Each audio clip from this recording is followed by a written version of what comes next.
Hey, Austin here with Hope to Cope, checking in today to remind you that you are a miracle and you have a purpose.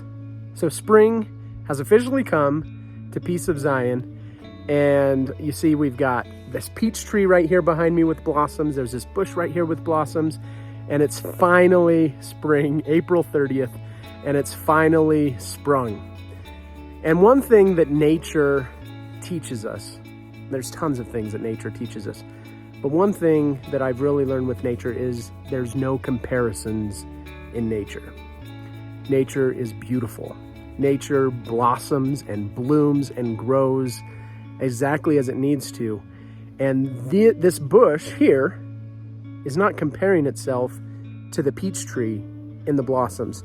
These blossoms are a little bit bigger, a little bit more pink. These ones are more white, they're smaller. But there's no comparison. The bush is blooming exactly as it's intended to bloom. The peach tree is doing exactly what it's intended to do, and they're living their life to the fullest. And then right here, we've got this tree that doesn't even have leaves yet, and it almost looks like it's dead. But it's very much alive, and it will have leaves on it here coming up. And then there's this tree right over here. It's a chokecherry tree, and there's already leaves on it. And so there could be comparison saying, well, it's already got its leaves. I'm not good enough. It's pinker than I am, right? As humans, we tend to do that. We compare ourselves a lot, and we judge ourselves harshly on where we are in our lives and where we think we should be. We look at someone who's already green and growing with their leaves, and we think, well, why don't I have any leaves? Why am I still... It looks like I'm dead, right? And then we start to give up on ourselves. We start to think negatively about ourselves.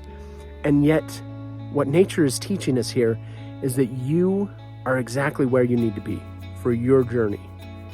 Your timing is beautiful. And your seasons in your life might be a little bit different than the other people's seasons around you. And we can have seasons in all areas of our lives, our personal lives, our financial lives, our spiritual lives. And so we might be in a winter in one area and a summer in another. And so as you get to know yourself in your different areas, you can be kind and understand where you are in your journey. And in this springtime, not everything blossoms at the same rate. Not everything grows at the same rate. And yet it's perfect and it's beautiful. You are a miracle. You have a purpose. Be kind to yourself. Recognize that you are exactly where you need to be in your journey, and your journey is beautiful. Remember, I'm here every day at Hope to Cope, checking in to give you a little bit of hope to help you cope with whatever it is that you're going through, and remind you that you are a miracle and you have a purpose. Thank you for spending this time with me, and I look forward to seeing you again soon.